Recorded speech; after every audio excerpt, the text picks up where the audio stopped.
నేను ఏదో పెద్ద పాపమే చేసి ఉండవచ్చు, ఆ పెద్ద పాపానికి తగినంత ఫలితాన్ని మాత్రం నాకు ఇవ్వకండి.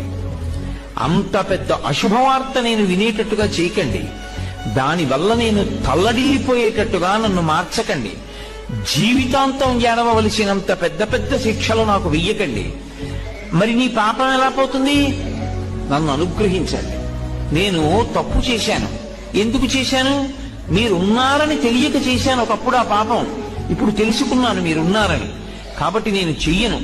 ఇప్పుడు నేను ప్రయత్నపూర్వకంగా ఏ తప్పు చెయ్యట్లేదు, కానీ అప్పుడు చేశాను.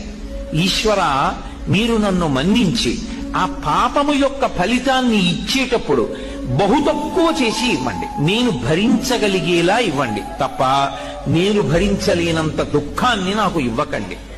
ఇది నోటితో అడగక్కర్లేదు. ఈశ్వరుణ్ణి ప్రార్థన చేస్తాడు. వాడొకడు ఉన్నాడన్న నమ్మకం